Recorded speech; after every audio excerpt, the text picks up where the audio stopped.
Je ne distingue plus très bien. Mes yeux sont usés. Seules mes mains peuvent voir maintenant. Je ne sais toujours pas si ses yeux sont ouverts, mi-clos, fendus.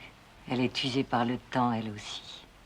Écaillée, comme la peinture blanche du cheval de bois de ce très ancien manège. Un manège de chevaux de bois peint, tous semblables, blancs. Ils tournent. Ils sont représentés la bouche ouverte.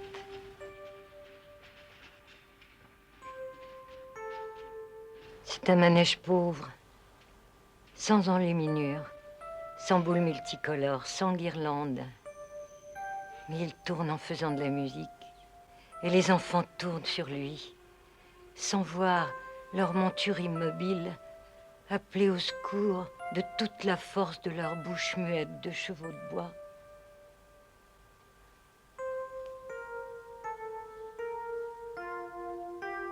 C'est une déesse crucifiée, les bras ouverts.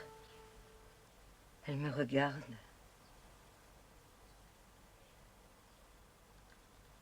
Je voudrais tant revoir la petite fille de jadis.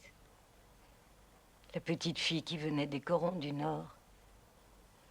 La petite fille magique qui voyageait dans le temps. Laissez-moi me souvenir. C'était un jour de fête, je crois. Un dimanche.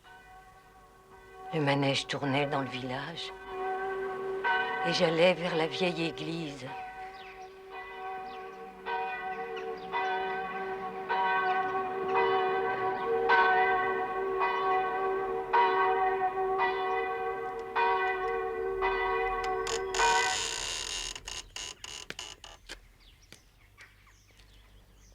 Et dans le jardin du presbytère, il y avait la petite fille magique. Elle m'attendait et elle pleurait. Et...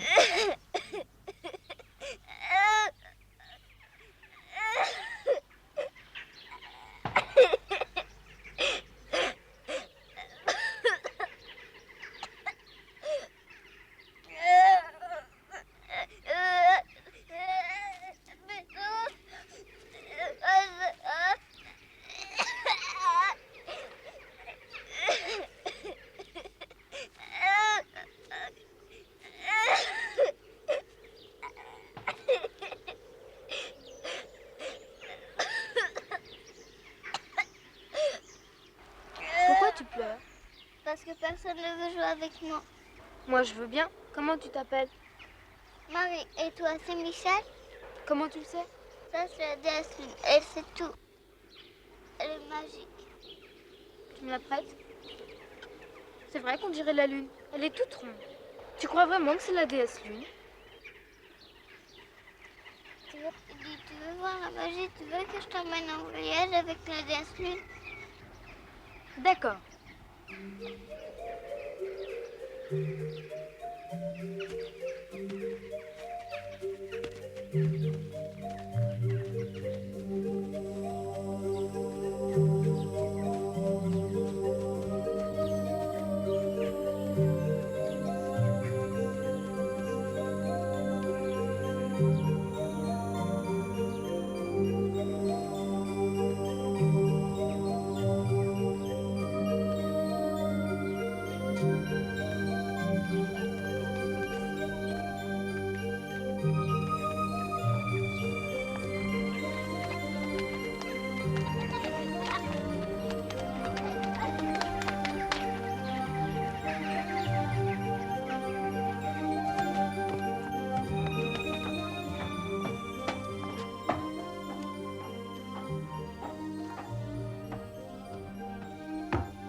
veux qu'on aille là dans le livre? Comment on fait?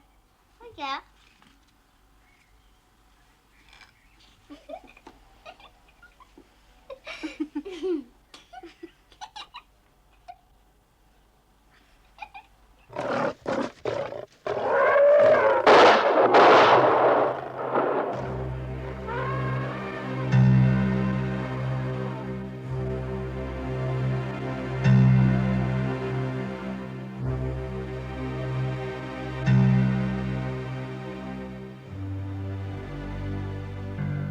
La déesse Lune nous emportait à l'intérieur de l'album, ouvert sur nos genoux.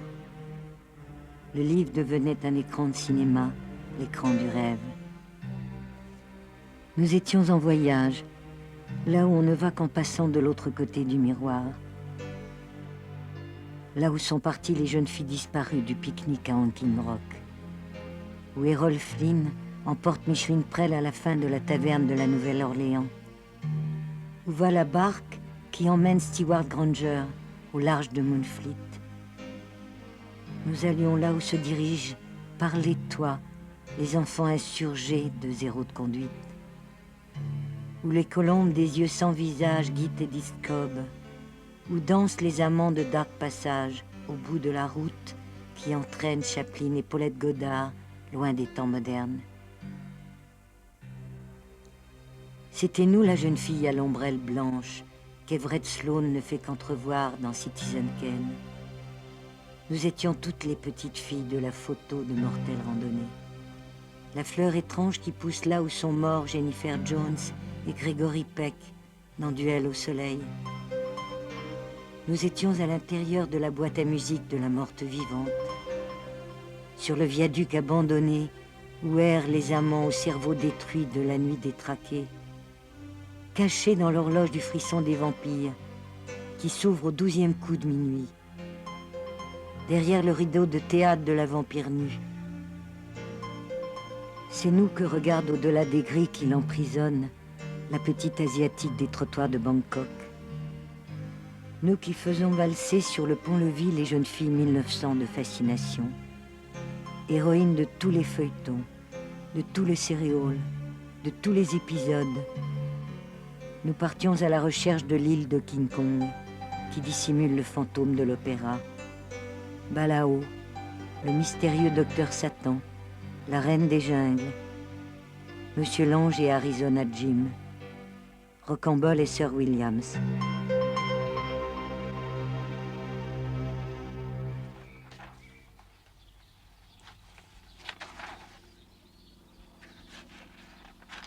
Et maintenant, où tu veux qu'on aille? On serait grande et on se promènerait. Oui, sur la plage. Oui, et on trouverait la déesse Lune. Oui, et elle nous emporterait. Où ça? Elle nous emporterait. Où ça? À New York. Elle nous emporterait à New York.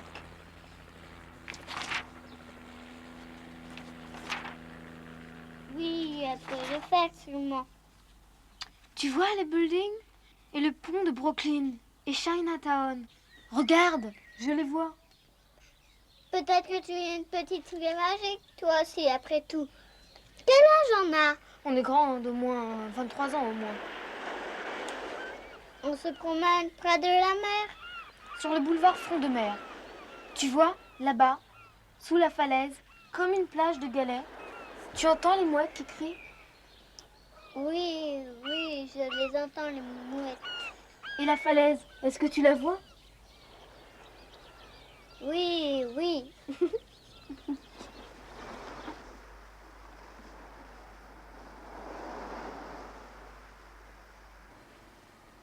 Je ne sais plus comment on fait.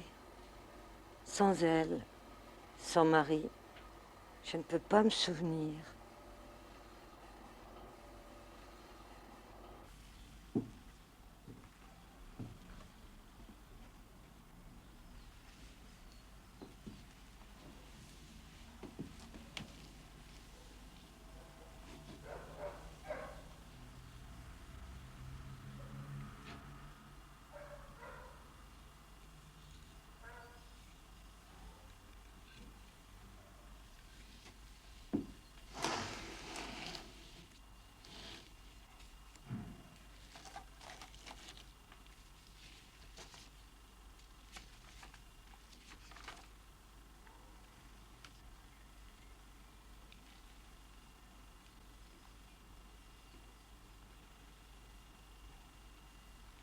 tout à coup, c'était comme une magie. Nous étions dans les images. Nous étions nous-mêmes tous les personnages. Nous étions le livre.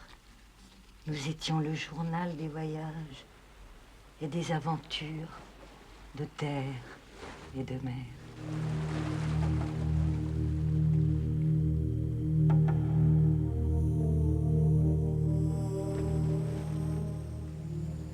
Où est le réel? Où est le rêve? Il y avait une falaise, je crois, et la mer, et les mouettes qui criaient. Un étrange ballet va se jouer, précipitant les décors les uns contre les autres, mélangeant les âges, les lieux, les personnages, sous le regard impassible d'une magicienne qui fait surgir les statuettes aux portes de l'énigme.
Avant, ou bien après peut-être, à moins que ce ne soit en ce moment même.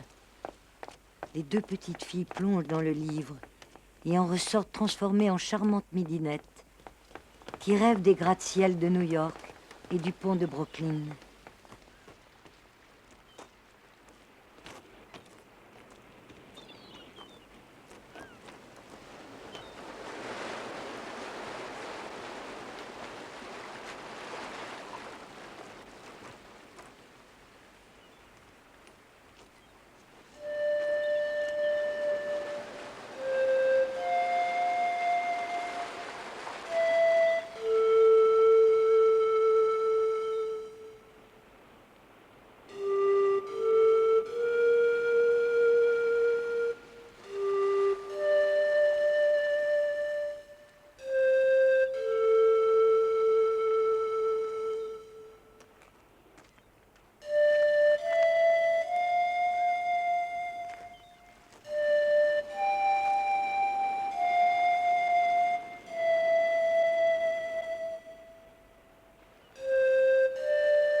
Et soudain, elles se trouvent dans un monde étrange, celui de leur imagination devenue réalité. Le bruit sourd de la mer, le raclement des vagues sur les galets, le cri des mouettes, tout cela est encore dans leur tête, alors que leurs yeux voient les buildings de New York, les rues de New York, la foule de New York, le vacarme inimaginable de New York.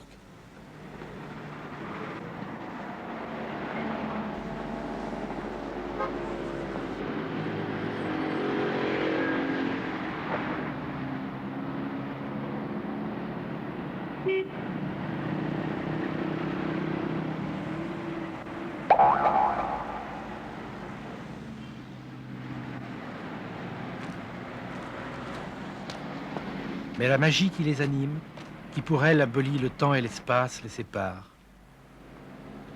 Dans la ville de New York, dans la ville fantôme, dans un présent qui n'est pas le réel, Marie et Michel courent l'une vers l'autre, entrant de plus en plus profondément dans le mystère des rues, des buildings, des quartiers de New York.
Le Chinatown du lys brisé, sur lequel plane encore l'ombre du docteur Fu Manchu ou de Red Barry, se referme sur elle. Et voici qu'une bizarre silhouette s'attache à ses pas.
Il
faut fuir encore, échapper à la ville dont les issues se referment comme des mains vivantes, coupant toute retraite.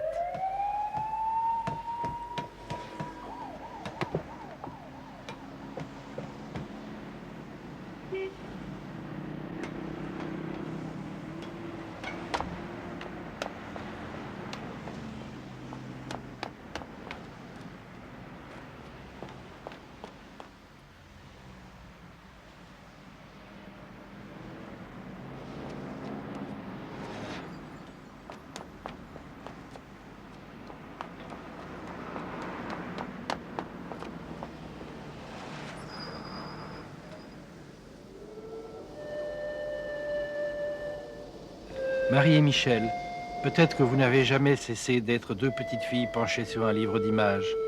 Peut-être que vos esprits masqués demeurent sur cette plage. Ou peut-être que vous courez dans New York dans l'espoir fou de vous rejoindre enfin.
Avec la fuite du jour vient l'heure des sortilèges.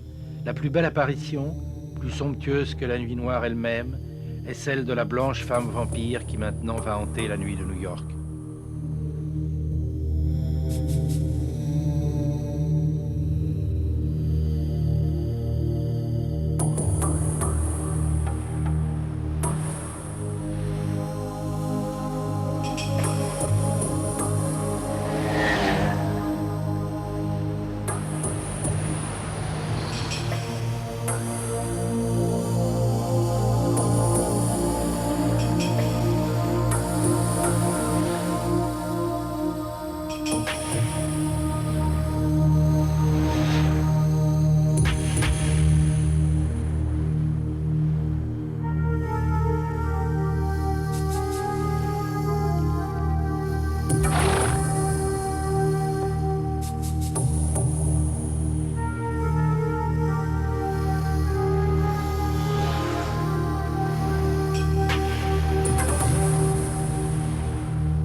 C'est un rêve dans le rêve, le même au même instant pour Marie et pour Michel.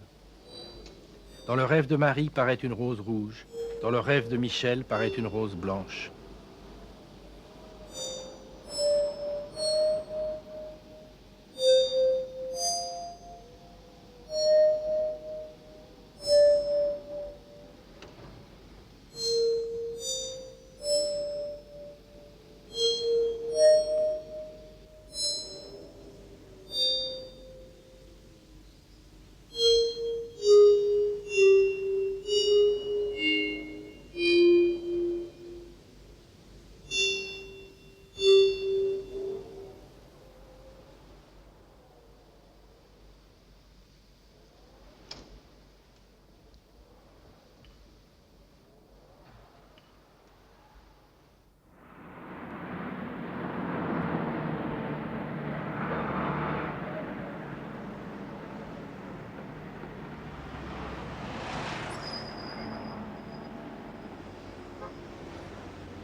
Les fantasmes meurent à l'aube. Dans la solitude de New York, Marie et Michel se désirent. Loin au-dessus de la ville, leurs esprits se cherchent.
Souviens-toi, les deux petites filles.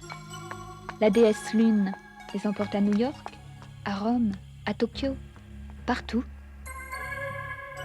Et dans les villes de rêve, deux petites filles magiques jouent à cache-cache.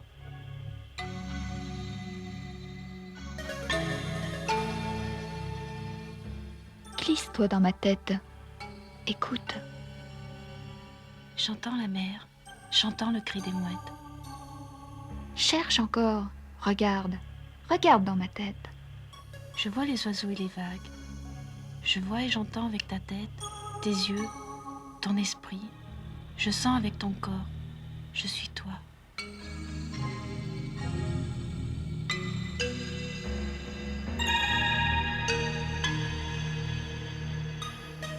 Maintenant, je viens dans ta tête à mon tour. Et avec ton regard, je devine les buildings de New York, là-bas, de l'autre côté du fleuve, et le courant tout autour qui t'encercle. Je vois tes voyages quand tu me cherches, tes courses dans le temps et dans l'espace, dans toutes les villes, dans tous les pays.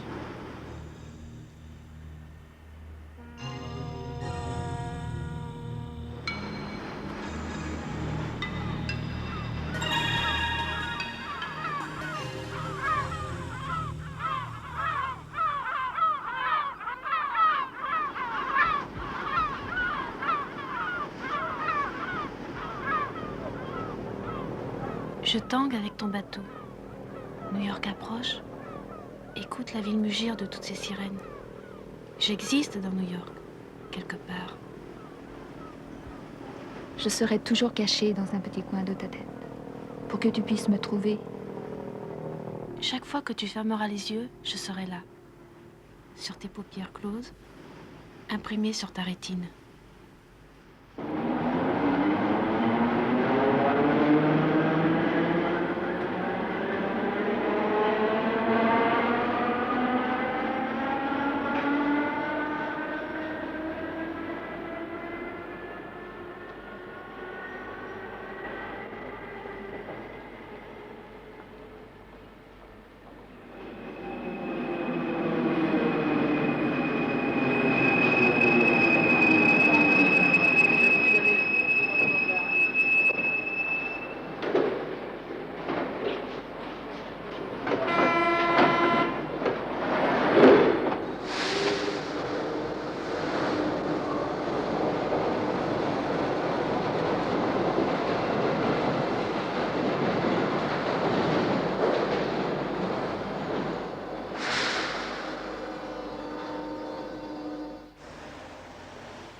les objets magiques ne fonctionnent qu'une seule fois. Où es-tu, Marie? Pourquoi je suis revenue seule de notre voyage? Et depuis, mon esprit masqué erre sur la plage et sur la passerelle au-dessus du silo à grains et dans le jardin du presbytère de l'ancienne église fortifiée où nous étions petites filles magiques, jeunes filles enchantées. Mais les décors sont vides. Les acteurs sont allés on ne sait où. Et je reste seule, avec comme unique preuve de nos voyages cette statuette de notre déesse Lune. Dérisoire morceau de bois.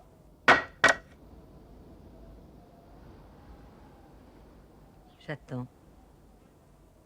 J'attends que peut-être un jour, une autre magicienne me donne une autre déesse pour que le voyage recommence, le voyage de Michel et Marie.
Marie,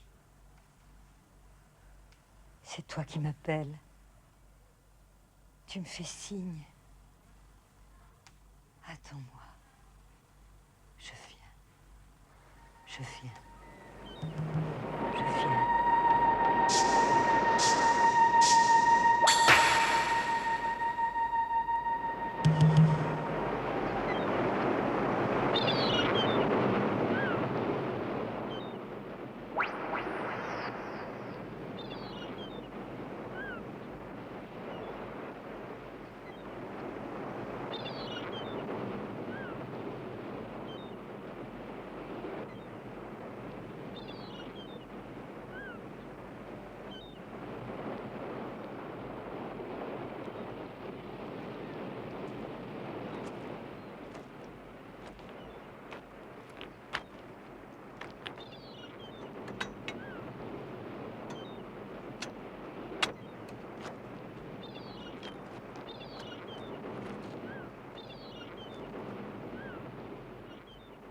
Marie, Oui, Michel. mes yeux sont là. Est-ce que la mer monte? Elle bouge là-bas. Elle se faufile. Elle rampe. Elle sera bientôt là. Marie, Hmm.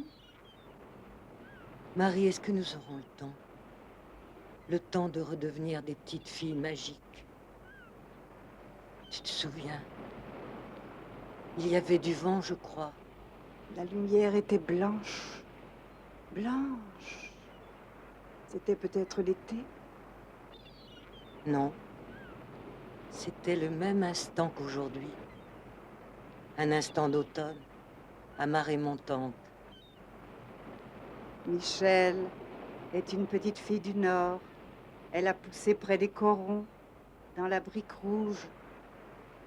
Marie est une petite fille de la campagne, glaise, et bout d'automne, sol gelé de l'hiver. Dans son silo à grains, elle rêve devant les gravures du journal des voyages. Elle rêve qu'elles sont devenues grandes.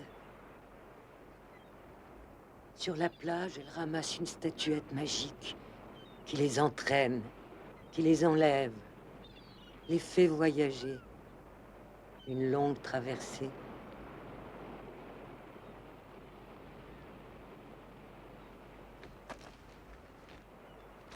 Michel, il est temps. Le moment est venu. Oui. La mer est presque haute. Alors continuons notre voyage.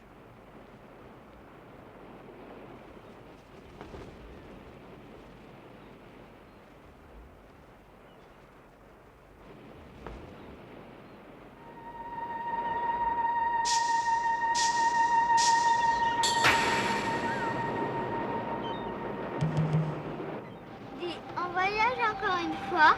Oui, pour toujours. On ne reviendra jamais. Où on va? Regarde, la falaise s'est écartée. Ça fait comme une bouche. Oh!